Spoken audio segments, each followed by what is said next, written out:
بسم اللہ الرحمن الرحیم الحمد للہ الذی کفا وسلام علی عبادہ الذین اصطفیٰ اما بعد اعوذ باللہ من الشیطان الرجیم الذین یأکلون الربا لا یقومون الا کما یقوم الذی یتخبطہ الشیطان من المس ذلک بأنہم قالوا انما البیع مثل الربا وأحل اللہ البیع وحرم الربا وقال سبحانہ وتعالی یمحق الربا ویربی الصدقات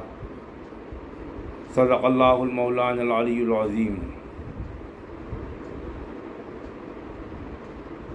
بزرگوں، دوستوں اور ساتھیوں، قرآن کریم کی دو آیات کے الگ الگ جز میں نے بیان کیے فرمائے۔ آپ کے سامنے جو آیت تلاوت کی اس میں پہلی کا ترجمہ یہ ہے، جو لوگ سود کھاتے ہیں الذین یأکلون الربا، وہ قیامت میں اس طرح اٹھیں گے جیسے بدحواس، اور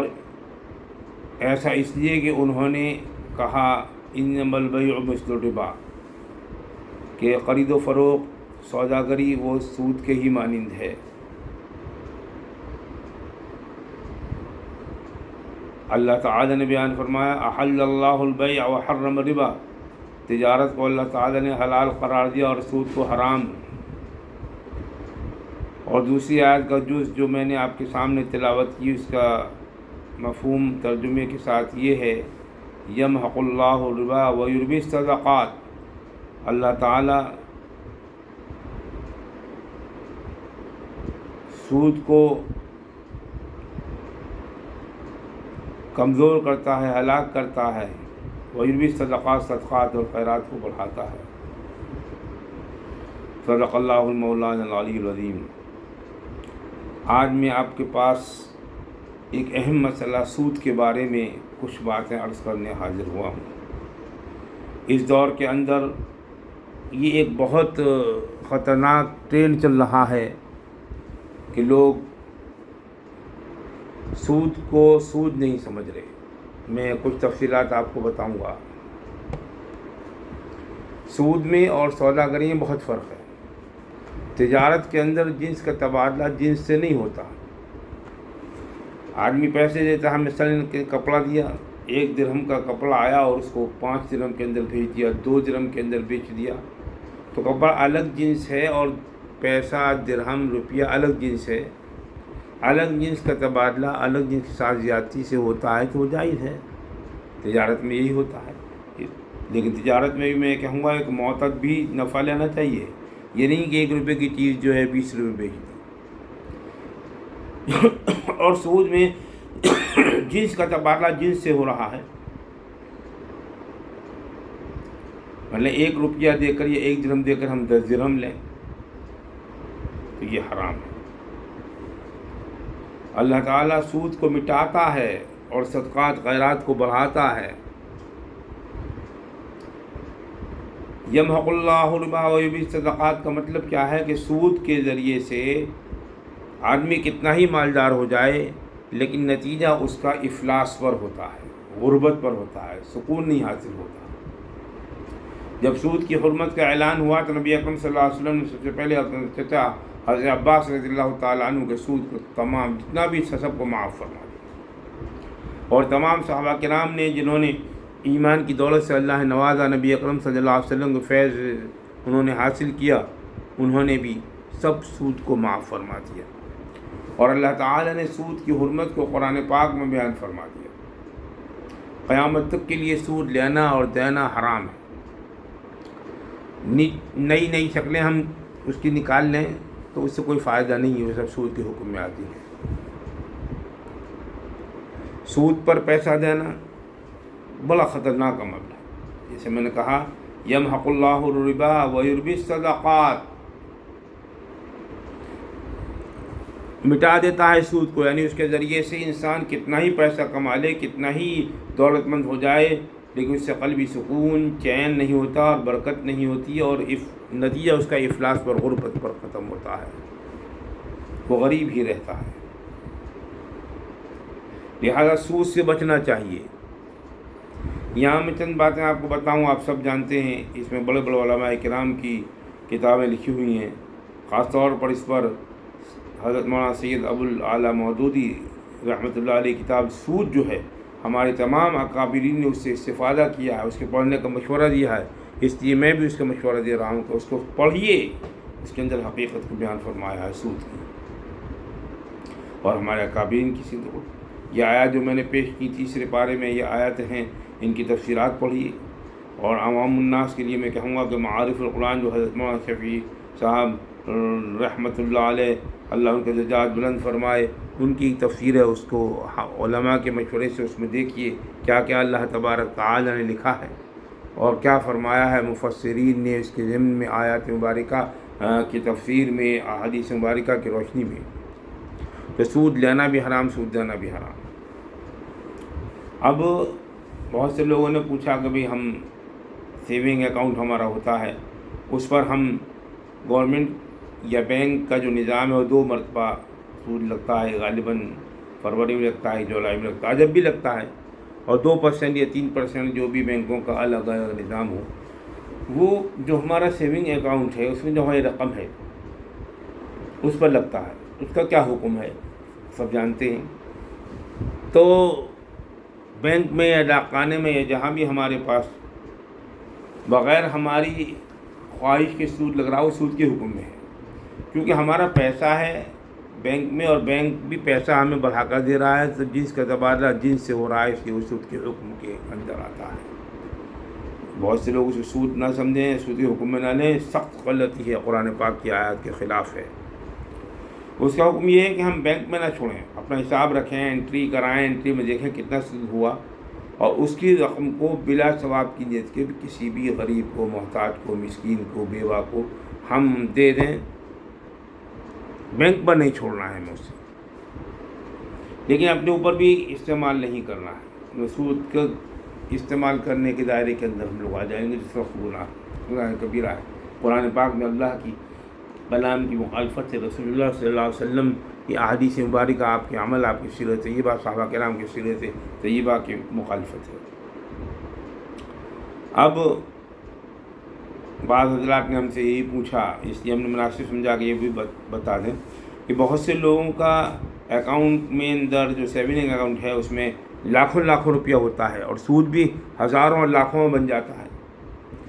ہم مثال کا کسی پر 1 کروڑ روپیہ ہے بینک میں، ایک مثال دے رہا ہوں، تو لاکھوں میں سود بنے گا اس کا 2% کے اعتبار سے بھی۔ تو ایک صاحب نے پوچھا کہ بھئی دیکھیے وہ جو مہاجن لوگ یا سود پہ کسی کو پیسہ دینا اور سود پہ لینا، یہ تو واقعی حرام ہے، اور نہیں، یہ تو اب بینکوں میں جو ملتا ہے اس میں ذرا آج کل کے حالات میں اس میں ہمارا کوئی دخل نہیں ہے، تو کیا اس کو ہم جو گاڑی خریدیں، اور گاڑی ہم اپنے لیے خرید رہے ہیں، تو ہم مثال کے طور پر سود کا ہمارا 10-5 لاکھ روپے ہو گیا ہمارے اکاؤنٹ پر، ہم گاڑی خرید رہے ہیں، گاڑی 6 لاکھ کی ہے، 6 لاکھ میں 4 لاکھ کی تو گاڑی ہے، اور 2 لاکھ مثلاً جیسا انہوں نے بیان کیا اسی کو نقل کر رہا ہوں کہ وہ جو ہے ٹیکس کے لیتے ہیں، تو کیا اس ٹیکس پر ہم جو ہمارا سود کی رقم ہے کہ وہ ہم اس میں دے دیں گے؟ 4 لاکھ تو اپنے اصل رقم سے دے دیں، اور 2 لاکھ جو ہماری سود کا پیسہ آیا ہے ہم اس میں لگا کے وہ گاڑی لے لیں؟ تو میں یہ بتانا چاہتا ہوں کہ ایسا نہیں کیا جا سکتا، کیونکہ اس میں آپ کا دخل ہے، اس میں آپ استعمال کریں گے اسے،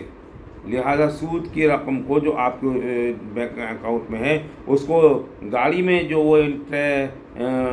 ٹیکس لیتے ہیں اس کے طور پر نہیں دیا جا سکتا۔ پوری گاڑی کا پیسہ اپنے اصل پیسے سے دینا ہوگا۔ یہ سود کا پیسہ جو ہے وہ غرباء، فقراء، مساکین، محتاجوں میں بلا ثواب کی نیت کے دیا جائے گا، اس کا خیال رکھا جائے گا۔ دوسری چیز یہ کہ ہم انکم ٹیکس دیتے ہیں، یہی پوچھا گیا ہم سے، تو کیونکہ اس میں ہمارا دخل نہیں ہے، یہ اس میں گورنمنٹ کی پالیسی ہے، گورنمنٹ کی طرف سے معذور مجبوری ہے، تو اس میں گنجائش نکلتی ہے کہ ہم سود کے پیسے کو انکم ٹیکس کے اندر جو ہے وہ دے سکتے ہیں، لیکن میں یہ کہتا ہوں کہ اب اس کا فائدہ اٹھا کر سارا کا سارا انٹرسٹ کا پیسہ اس میں نہ دے دیا جائے، بلکہ تھوڑا معمولی سی رقم انٹرسٹ کی بھی اس میں دے دی جائے، کیونکہ اس میں ہمارا کوئی دخل نہیں ہے، گورنمنٹ کی معذوری ہے، مجبوری ہے گورنمنٹ کی طرف سے ہمارے لیے، تو انکم ٹیکس دینا اس میں دینے کی گنجائش نظر آتی ہے۔ میں نے فقہاء کرام سے معلوم کیا، لیکن اس میں میں یہ کہتا ہوں کہ پورا نہ دے، کیونکہ جو ہمیں اللہ نے انکم دی اس پہ کچھ اپنے اصل انکم سے بھی دے، اور کچھ سود کی رقم میں سے دے دو، جتنی سود میں سے دے گا وہ اپنے لیے بچ جائے گی، اپنے گھر پر یا متعلقین پر یا غرباء پر کام آئے گی۔ اس میں تو ایک طریقے سے گنجائش ہے، لیکن گاڑی لینے یا کوئی بھی چیز لینا اس میں ٹیکس ہے، اور اس میں ہم جتنا ٹیکس لگایا ہوا ہے کوئی بھی چیز لیتے ہیں اصل رقم اس کی اتنی ہے، اور ٹیکس کے رقم کے طور پر ہم گاڑی خریدیں یا کوئی چیز خریدیں اس میں سود کا پیسہ دیں، اس کی قطعی گنجائش نہیں ہے۔ اس کو لوگوں کو بتائیے اچھی طریقے سے۔ ایک اور مسئلہ آج کل چل رہا ہے، ہم دیکھ رہے ہیں، ہم سے ہمارے بہت سے مخلص احباب نے کہا بھی کہ لوگ وہ بینک سے لون لے رہے ہیں سود پر، حالانکہ ان کا مکان بھی ہے، گاڑی بھی ہے، بنگلہ بھی ہے، لیکن یہ ہے کہ لون لے کر اپنے پاس جو صاحب حیثیت ہیں وہ بھی ایسا کر رہے ہیں کہ لون لے لیا اور جو ہے وہ مکان بنوا رہے ہیں، پلاٹ بنوا رہے ہیں، اسے بیچ رہے ہیں اور اس سے فائدہ اٹھا رہے ہیں۔ تو میں بتاتا ہوں، دیکھیے آپ جو دانستہ طور پر سود لے رہے ہیں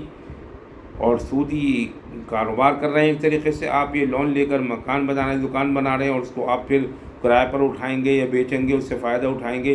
یہ سخت غلط ہے، یہ سب غلط ہے، اس سے بعد آنا چاہیے، اس کی جواب دہی ہوگی۔ ہمارے جب اللہ تعالیٰ نے ہمیں صاحب حیثیت بنایا ہے، ہمارا کاروبار بھی ہے یا ملازمت ہے، مکان ہے ہمارا، صرف اس لیے کہ تجارت کے طور پر ہم جو ہے بینک سے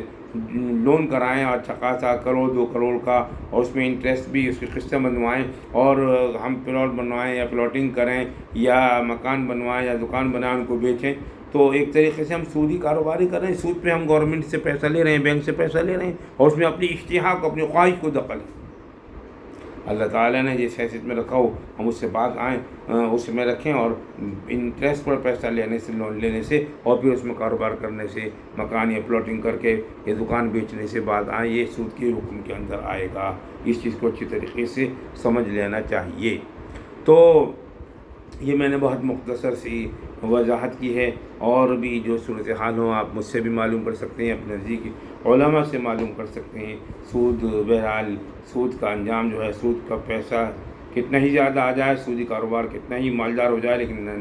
نتیجہ اس کا افلاس پر، غربت پر ہوتا ہے، اور بے چینی، سکون الگ رہتی ہے، کیونکہ ظاہر ہے کہ جب اللہ کے حکم پر عمل نہیں کیا جائے گا، رسول اللہ صلی اللہ علیہ وسلم کے حکم پر عمل نہیں کیا جائے گا، اس میں برکت کہاں سے ہوگی؟ اس میں افلاس ہوگا، اور بے برکتی ہوگی، اور بے سکونی ہوگی، چین سکون اور قلبی سکون نام کی کوئی چیز میسر نہیں آئے گی۔ یہ چند ضروری وضاحتیں تھیں جو آج کل کے دور کے اندر میں نے مناسب سمجھا کہ آپ کے سامنے پیش کروں، اور اپنے احوال کے تحت اپنے نزدیک علماء کرام سے یا مجھ سے بھی رابطہ کر کر آپ تفصیلات حاصل کر سکتے ہیں۔ اللہ تبارک تعالی ہم سب کو سودی کاروبار سے، سودی لین دین سے اور سود سے حفاظت فرمائے، اور جو انٹرسٹ ہمارا سیونگ اکاؤنٹ پہ بھی ہو اس پر بھی اپنا حساب لگائیں، اور اس کو غریبوں بلا تقسیم کرنے کے بلا ثواب کی نیت کی ہمیں توفیق عطا فرمائے۔ اور ان تمام چیزوں کو، میری اس پیغام کو عام کیجیے، ویڈیو کو دوسروں تک بھیجیے، اور جو میرا چینل ہے اس کو سبسکرائب بھی کیجیے گا، آپ سے درخواست ہے، آپ کو دینی معلومات حاصل ہوتی رہیں گی۔ اللہ تبارک تعالی ہمیں سودی کاروبار سے، سود سے حفاظت فرمائے، دین حنیف پر، نبی اکرم صلی اللہ علیہ وسلم سے طیبہ پر، اللہ اپنے حکم پر عمل پیرا ہوتے ہوئے ہمیں زندگی گزارنے کی توفیق عطا فرمائے۔ وآخر دعوانا ان الحمد للہ رب العالمین۔